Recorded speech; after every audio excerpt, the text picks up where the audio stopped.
오늘 말씀은 데살로니가전서 2장 13절 말씀. 데살로니가전서 2장 13절 한 절만 하나님 말씀 함께 읽도록 하겠습니다. 데살로니가전서 2장 13절 한 목소리로 합독합니다. 시작. 이러므로 우리가 하나님께 끊임없이 감사, 너희가 우리에게 들은 바 하나님의 말씀을 받을 때에 사람의 말로 받지 아니하여 하나님의 말씀으로 받음이니 진실로 그러하도다. 이 말씀이 또한 너희 믿는 자 가운데서 역사하느니라. 아멘. 자, 우리 앞뒤좌우로 인사하는 예수님은 우리의 반석이십니다. 시작. 예수님은 우리의 반석이십니다. 아멘. 할렐루야. 좀 평안한 명절 되시기를 원하고요. 혹시라도 시골 다녀오시는 분들은 안전한 또 운행이 되기를 또 기도하겠습니다. 우리 지난주에 하나님의 말씀을 대하는 우리의 태도가 어떠해야 되는지 함께 말씀을 나눴는데요. 그거의 연장선상에 이어서 하나님의 귀한 말씀을 사람의 말로 받지 않고 하나님의 말씀으로 받아야 될 줄 믿습니다. 마게도냐의 수도인 데살로니가에 사도 바울과 디모데가 하나님의 복음을 가지고 3주 동안 하나님의 말씀을 증거했습니다. 그런데 데살로니가에 굉장히 큰 유대인의 회당이 있었는데 그 유대인들이 그리스도의 복음을 전파하는 사도 바울과 디모데를 좋지 않게 여기고 그들에게 위해와 박해를 가하려고 할 때 3주를 설교하던 사도 바울은 일찌감치 데살로니가를 탈출을 했고 그 다음에 디모데는 그곳에 남아서 계속적으로 하나님의 사역을 감당했는데 나중에 디모데의 서신을 사도 바울이 이렇게 살펴보니까 3주밖에는 설교하지 않았고 3주 동안 있지 않았던 데살로니가 교회가 굉장히 믿음이 큰 교회로 성장했다고 하는 소식을 듣고 굉장히 기쁘고 감사했다는 거예요. 자, 우리 데살로니가전서 2장 19절 말씀을 한번 찾아서 읽어볼게요. 자, 앞에 나와 있습니다. 함께 읽어봐요. 시작. 우리의 소망이나 기쁨이나 자랑의 면류관이 무엇이냐? 그가 강림하실 때 우리 주 예수 앞에. 자, 데살로니가 교회 성도들이 얼마나 신앙생활을 잘했는지 예수님 다시 올 때 이 교회 성도들이 나의 면류관이 될 것이다 그러면서 감사했다는 거예요. 전체적으로 보면 2번 감사했는데요. 자, 우리 데살로니가전서 1장 2절 말씀을 한번 읽어보겠습니다. 1장 2절입니다. 함께 읽어봐요. 시작. 우리가 너희 모두로 말미암아 항상 하나님께 감사하며 기도할 때 너희들을 기억함은 3절. 너희의 믿음의 역사와 사랑의 수고와 우리 주 예수 그리스도에 대한 소망의 인내를 우리 하나님 아버지 앞에서 끊임없이, 그러니까 감사했던 조건들이 있는데 그 감사했던 조건이 뭐냐면, 자, 믿음은 눈에 보여요, 안 보여요? 사랑은 보여요, 안 보여요? 소망은 보여요, 안 보여요? 그런데 보인다는 거예요. 어떻게? 믿음이 있는지 없는지. 역사가 일어나는 걸 보니까 믿음이 있더라. 수고가 있는 걸 보니까 사랑이 있더라. 할렐루야. 오늘 이제 우리 추석 명절을 통해서 이제 가정으로 가실 때 우리 성도들에게 따뜻한 떡국 한 그릇을 먹이기 위해서 준비를 했어요. 그런데 고기가 얼마나 많은지 막 이런 제 머리만한 고기들이 솥단지에서 삶아지고 있더라고요. 들어갈 때는 이만했는데 나올 때는 요만해지더라고요. 왜 그런지 모르겠지만 어찌됐건 지금 아주 엄청 맛있는. 그런데 왜 그렇게 우리 최 장로님이나 양 권사님이 왜 그렇게 수고를 했어요 보니까?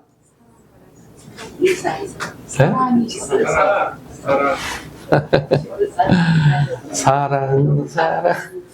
아유 참 주여 감사하고요. 네, 아무튼지 이사해서 뭐 오신 것도 있지만은 사랑하니까 교회를 사랑하고 또 우리 나눔교회 모든 성도들을 사랑하기 때문에 기꺼이 수고하는 거죠. 소망은 눈에 보이지 않지만 우리가 참고 기다리고 인내하는 것을 보니까 소망이 우리에게, 소망 없으면 여기 없어요. 다 도망가지. 그런데 소망이 있기 때문에 지금 인내하고 있는 거예요. 그래서 사도 바울은 첫 번째 믿음의 역사, 사랑의 수고, 소망의 인내가 있기 때문에 감사했고, 두 번째 오늘 본 말씀, 자 2장 13절 다시 한번 읽어봐요.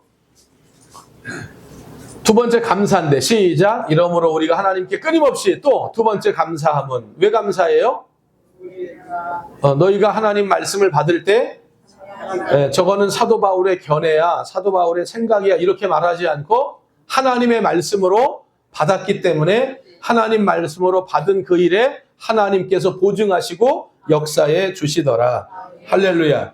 그러니까 이제 구약과 신약에 하나님의 말씀이 역사되어지는 과정이 약간 틀린데, 자, 제가 한번 도표를 만들어 봤어요. 자, 하나님의 말씀이 구약에는 이렇게 되는 거예요. 하나님께서 말씀하세요, 계시하세요. 누구에게? 선지자에게. 그걸 물론 대언자라고 말할 수 있겠죠. 그래서 하나님이 선지자에게 말하면 그 선지자는 대중들과 청중들과 성도들을 향하여, 이스라엘 백성들을 향하여 선포하는 거예요.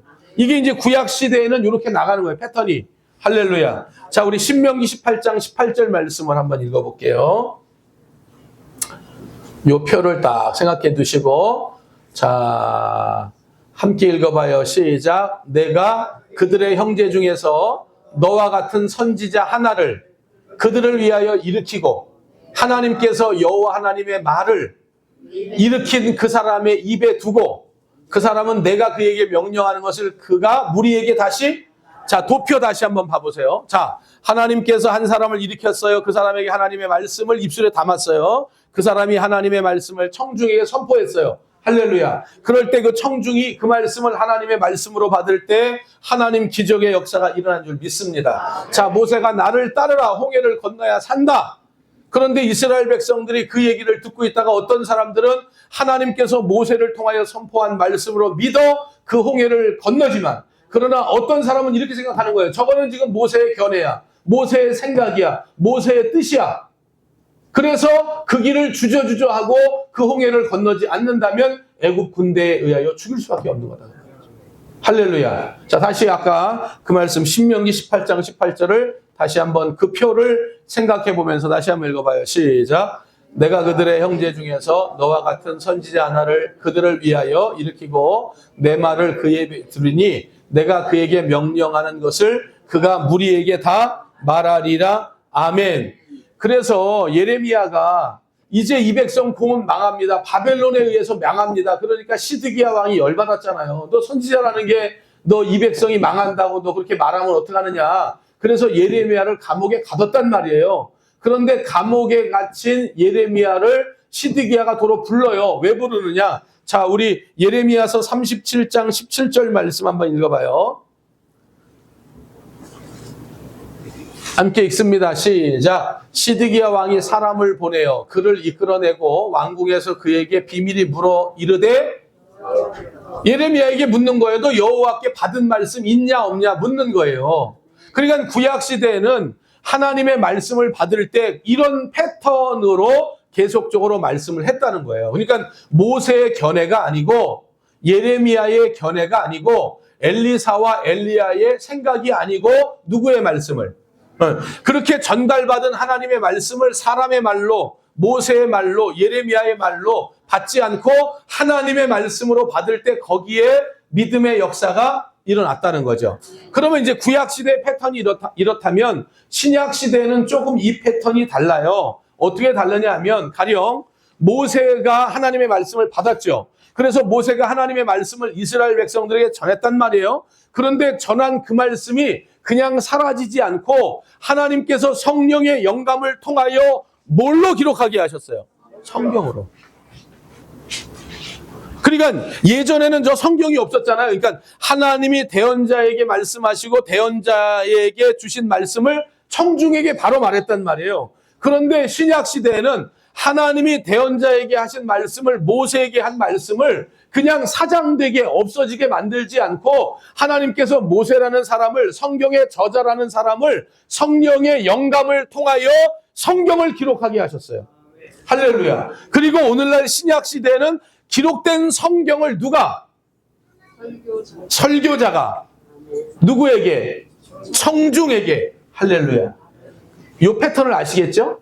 구약은 성경은 없었어요. 설교자도 없었어요. 그냥 하나님이 대언자를 세우시고 대언자를 통해서 청중에게, 그러나 그 청중에게 하신 그 말씀을 없이 하지 않고 성경 66권 요 성경 안에 대언자들의 말씀을 기록하게 하셔서 오늘 저는 데살로니가서 2장 13절에 있는 말씀을 펴서 설교자로서 이 말씀을 여러분들에게 증거하는 거예요.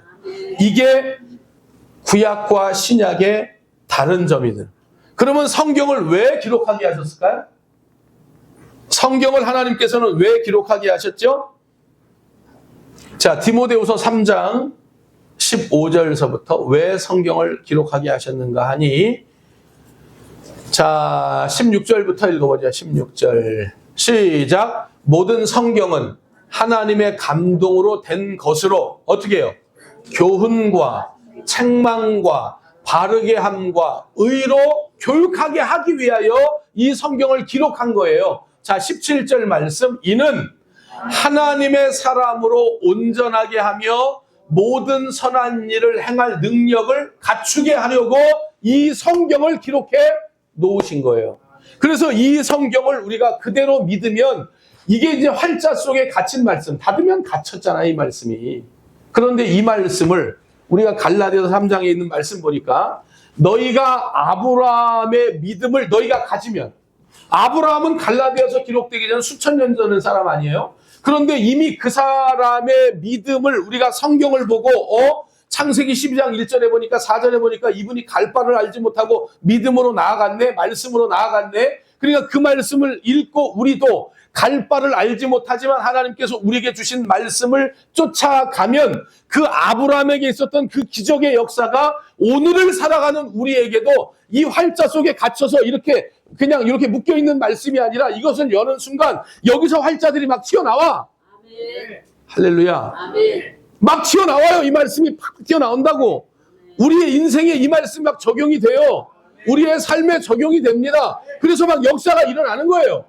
이 말씀을 누구의 말씀으로 믿을 때? 하나님의 약속의 말씀으로 믿을 때 하나님 기적의 역사가 일어난다는 거죠. 그러니까 이제 구약과 신약의 다른 점은 뭐냐면, 아하, 설교자가 이 속에 있는 하나님의 말씀을 이 설교를 듣는 성도들과 청중들에게 말씀을 전할 때 그 청중들이 이 하나님의 말씀을 그대로 아멘으로 믿으면 하나님 기적의 역사가 일어나는구나. 할렐루야. 그러면 이제 여기 있는 설교자를 왜 세웠냔 말이에요. 왜? 설교자를 왜 세웠는 거 하니? 사실은 우리가 성경을 이렇게 읽으면서, 물론 성경을 우리가 다 읽지만 어떨 때는 이해되는 말씀도 있고 이해되지 않는 말씀도 얼마나 많아요. 우리가 그때 읽었는데 몰라. 그런데 어느 날 설교를 듣다 보니까 무릎을 탁 치면서 어떻게, 아, 그때 그 말씀이 그 말씀이면 그 말씀이 돼야 되잖아요. 그 말씀이 이 말씀이구나. 아, 그때 그 뜻이 이런 뜻이구나 하고 성령께서 우리로 하여금 깨닫게 하신다 그 말이에요. 그래서 여러분들에게 누누이 예전에 사도행전 8장에 에디오피아 간다기의 국고를 맡은 내시가 예루살렘의 절기를 맞이해서 예배드리러 왔다가 이제 예배드리고 돌아가는 거예요. 그런데 그가 이사야 성경을 피고 읽는 거예요. 그런데 아무리 읽어도 이사야 성경을 내가 눈으로 보고 그냥 활자를 따라 구구절절 읽기는 읽는데 이 말씀이 도저히 무슨 말씀인지 이해가 안 돼. 그런데 하나님께서 빌립도로 빨리 가라 그러죠. 그래서 그 내시를 만나게 하고 그 내시가 읽었던 이사야의 성경을 뭐 할 때? 풀어줄 때 한 번도 나는 세례를 받겠다고 하는 생각을 갖지 않았던 그 내시가 갑자기 무릉덩이가 있으니까 마차를 세우죠. 그리고 뭐라 그래요? 여기서 나에게 뭘 베풀어줘라? 예수 그리스도를 믿겠다는 표현이거든요, 그게. 그러니까 이사야서를 백날 읽어도 몰랐다고 무슨 말인지, 이게 예수님하고 무슨 관계가 있는지, 절기와 예수님이 무슨 관계가 있는지, 하나님과 예수님이 어떤 관계인지를 아무리 읽어도 모르는데 빌립이 말씀을 풀어서 성경을 딱 해주니까 어렵고 감정이 복받치면 눈물도 나고, 아, 여러분들과 똑같은 사람이란 말이에요. 그런데 정말 중요한 건 뭐냐면 여기에 있는 설교자는 그러한 외부적인 요인이 있을지라도 우리 성도들에게 생명의 젖줄을 먹이기 위하여 나 자신을 하나님 앞에 완전히 관제와 같이 드리고 준비하지 않으면 하나님의 거룩한 말씀이 우리에게 들려질 수가 없단 말이에요. 자, 우리 사도행전 6장 한번 가보세요. 사도행전 6장 1절 말씀. 사도행전 6장 1절 말씀. 자, 초대교회가 갑자기 베드로의 설교와 또 40여 세 된 그 안진뱅이가 갑자기 일어나면서 막 기적의 역사가 일어나니까 하루에 3,000명, 5,000명이 막 회개하고 예수를 믿기 시작하는 거예요. 대형 교회가 순식간에 돼버린 거예요. 자, 1절 시작. 그때의 제자가 더 많아졌는데 헬라파 유대인들이 자기의 과부들이 매일의 구제에 빠짐으로 히브리파 사람을, 그러니까 사람들이 없을 때는 글쎄 철수 엄마 또 영희 엄마 이렇게 똑같이 나눠 가져요. 떡국도 한 그릇, 그 소고기 송송 썰었는데 5개씩 들어가야 돼요. 6개 들어가 그러면 안 돼요. 그래가지고 똑같이 나눠서 말이 사람이 없을 때는. 그런데 사람이 많아지다 보니까 막 푸는 거야. 막 푸는데 보니까 내 옆집에 사는 히브리파 철수 엄마야. 내 옆집에 사는. 그러니까 아무래도 팔이 안으로 굽는다고 속을 쓱 긁으면, 고기는 가라앉아 있으니까 쓱 긁으면서 속에 있는 걸 더 많이 퍼주는 거야. 그런데 헬라파 과부들은 이게 이제 디아스포라예요. 흩어져 있다가 예루살렘에 예배드리러 왔다가 지금 모여 있는 거예요. 그러니까 얼굴도 몰라.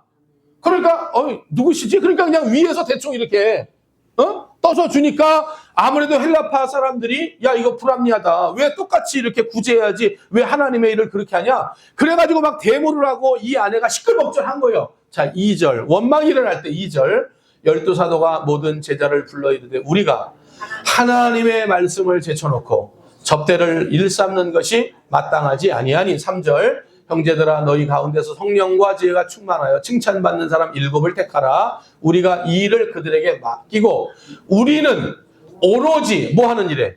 기도하는 일과 말씀 사역에 주의 종이 아주 힘쓰게 해서, 그런 환경적인 요인이 여러 가지 힘든 일이 있지만 기도와 말씀으로 이 모든 것들을 이겨내고 하나님의 말씀을 하나님 말씀되게 여러분들에게 생명의 젖줄로 먹일 때 할렐루야, 그때 비로소 기적의 역사가 일어난다는 거예요.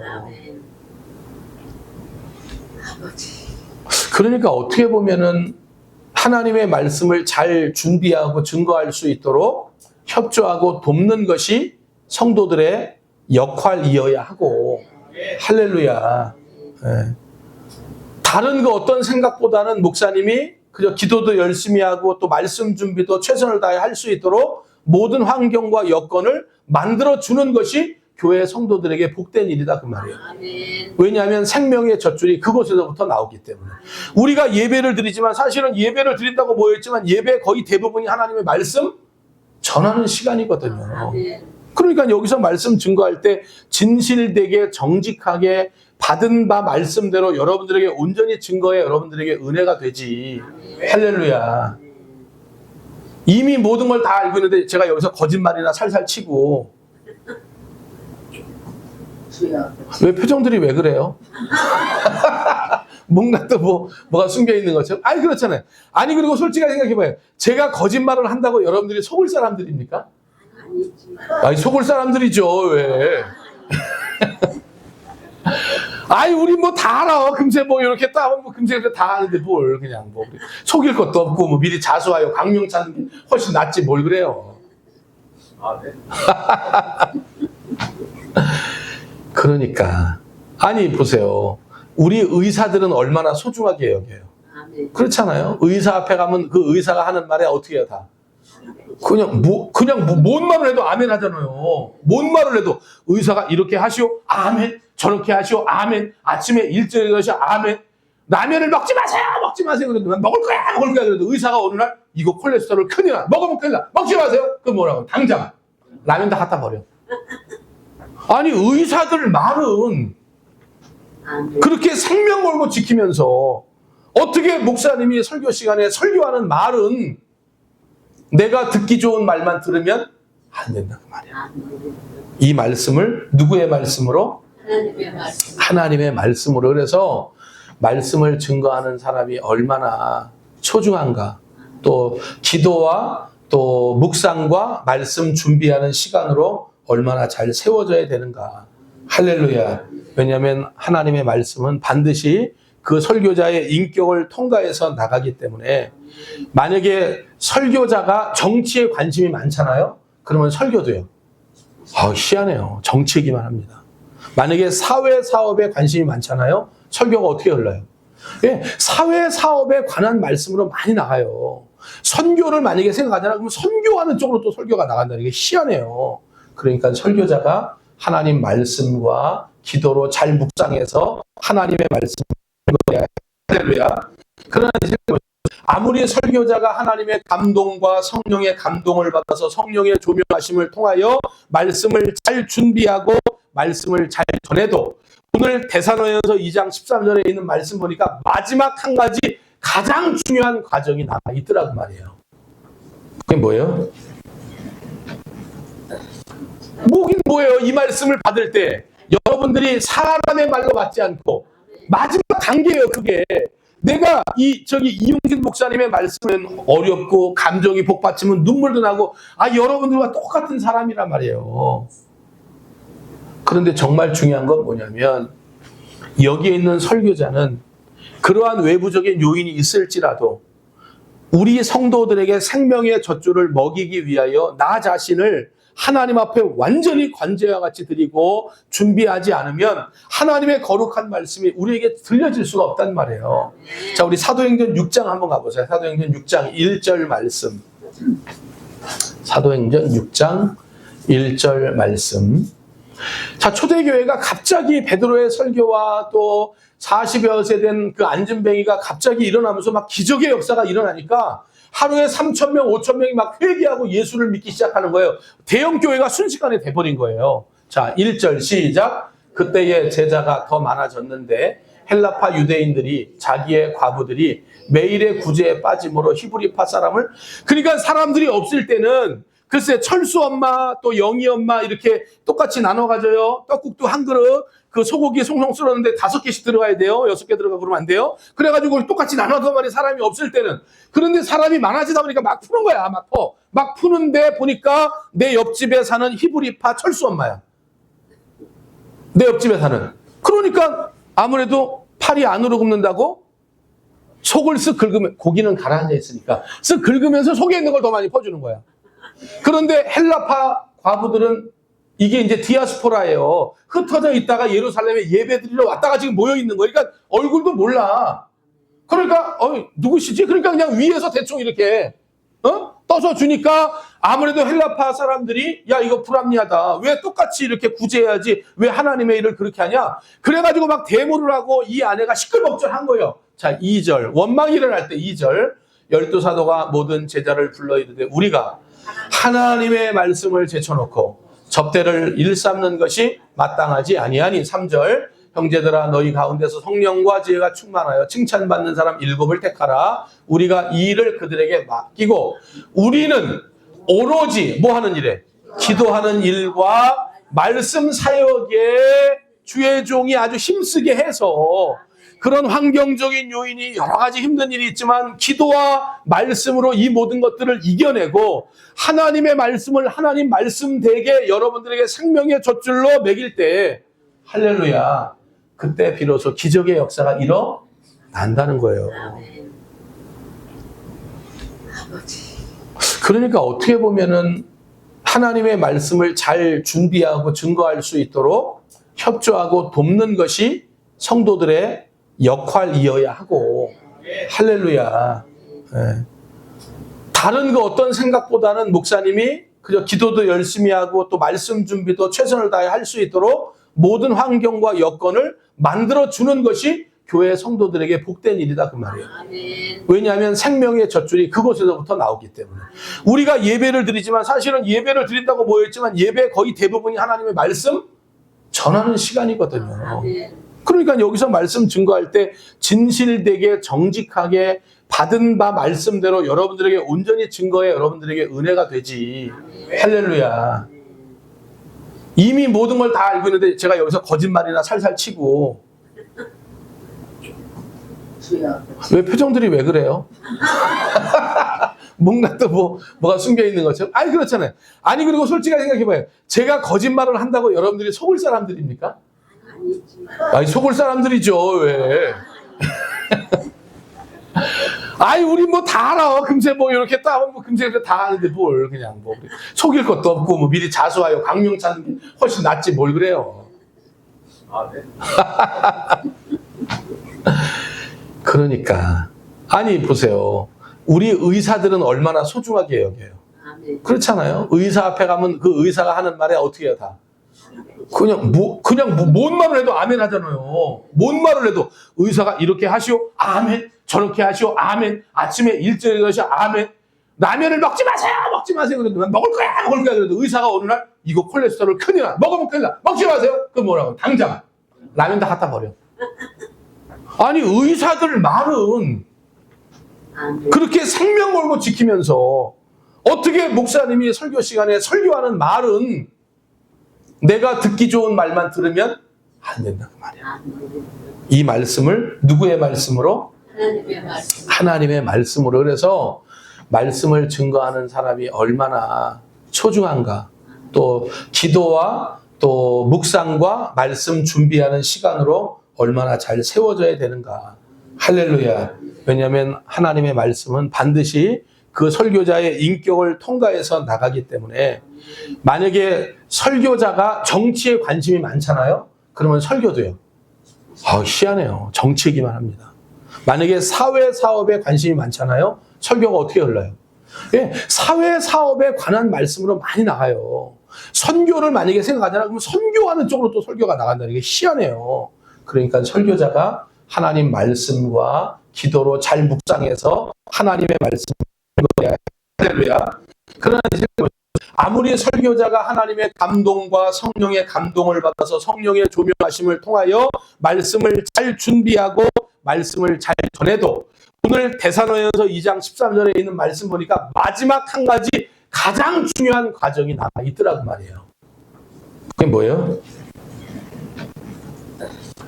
뭐긴 뭐예요? 이 말씀을 받을 때 여러분들이 사람의 말로 받지 않고 마지막 단계예요. 그게 내가 이용진 목사님의 말씀을 받을 때 여러분들이 지금 제 앞에서 팔짱을 끼고 있지 않지만 팔짱을 딱 끼면서 발을 까딱까딱이면서 아유 오늘 목사님 뭐 많이 준비했네. 오늘 뭐 여러 가지 준비 많이 했구만. 이러면 이게 도대체 역사가 일어나지 않는 거라고요. 그런데 하나님의 말씀을 목사님을 통해서 들을 때, 야, 목사님을 통해서 성령에 감동된 말씀을 우리에게 증거하고 있구나. 그리고 우리의 마음밭이 옥토밭으로 기경돼 있으면 하나님의 말씀을 시하신데 여러분들에게 심겨질 때에 30배, 60배, 100배의 결실을 겪게 되는 거다.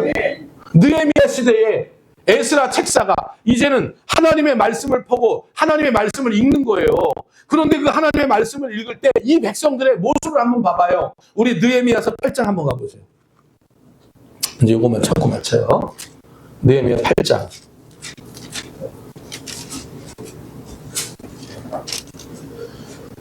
5절 말씀. 자, 함께 읽습니다. 시작.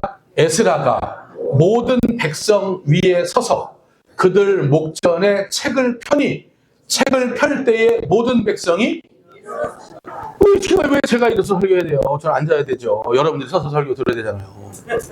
오늘 말씀 보니까 에스라 이 책을 딱 펼 때에 모든 이스라엘 백성 자리에서 어떻게 해요? 일어났다니까요. 다 하나님 말씀을 읽을 때 일어났다니까요.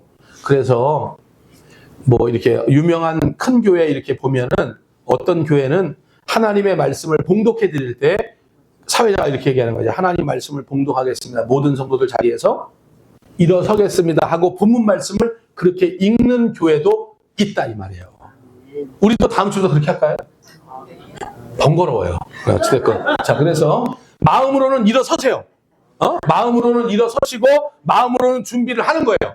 하나님의 말씀을 겸손하게 그렇게 받겠다는 거예요. 자, 6절 말씀 읽어봐요. 6절 시작. 에스라가 위대하신 하나님 여호와를 송축하며 모든 백성이 어떻게 해요? 아멘, 아멘. 할렐루야. 그리고 어떻게 해요? 아멘. 아멘. 아멘. 할렐루야. 어떤 목사님은 아멘 하지 말라고 그래요. 그런 교회도 있어요. 어떤 교회는 아주 그냥 뭐 이런 말씀만 희한해. 말씀만 판다 그러는데 아멘 하지 말라는 거야. 왜 아멘을 아무 데나 갖다 붙이냐고 막 그런 분도 있어요. 그런데 오늘 분명히 보니까 하나님 말씀에 뭐 해야 돼요? 아멘 해야 돼요. 아멘 해야 돼요. 그러니까 혹시라도 내 옆에 분이 말씀을 듣다가 은혜가 돼서 아멘 그렇게 놀라지 말아요. 깜짝 놀라지 말아요. 아, 다 그렇게 하는구나. 그리고 여기서 막 아멘, 저기서 아멘, 막 그냥 할렐루야. 합동으로 아멘, 통합으로 아멘. 대신 막 아멘, 아멘 막 해야 돼요. 아멘이란 말이 무슨 뜻이에요? 진실로, 진실로. 할렐루야. 그래서 예수님의 성경 가운데 정말 강조하고 중요한 것들은 예수께서 진실로, 진실로 이러면서 말씀을 하시는 거예요. 그 진실로가 뭐냐면 아멘이에요. 아멘, 아멘 그 말이에요. 그러니까 우리가 아멘. 그러니까 하나님의 말씀이 목사님을 통해서 증거될 때 그 말씀이 맞습니다. 그 말씀이 하나님 말씀입니다. 하나님의 권위입니다. 이렇게 우리가 동의하고 동조하는 거예요. 그래서 우리가 아멘을 쓰는 거예요. 우리 6절 말씀 다시 한번 읽어봐요. 시작. 에스라가 위대하신 하나님 여호와를 성축하며 모든 백성이 손을 들고 아멘, 아멘 하고 응답하고 몸을 굽혀 얼굴을 땅에 대고 여호와께 경배하니라. 아멘. 할렐루야. 그래서 히브리서 4장 12절에 보니까 하나님의 말씀은 생명력이 있죠? 살아있죠? 운동력이 있죠? 그래서 그게 수술하는 검이라는 거예요. 그래서 우리의 영도 치료하고 우리의 관절도 치료하고 우리의 골수도 치료하고 우리의 영혼을 치료해 주시는 말씀이다. 할렐루야. 자, 말씀을 맺겠습니다. 지난주에 이어서 지난주는 우리가 하나님 말씀 나누면서 잘 말씀을 듣다가 어떤 단어나 어떤 표현 때문에 그의 마음이 이렇게 꼬부라져 가지고 하나님 말씀 안 되겠다고 그랬어요.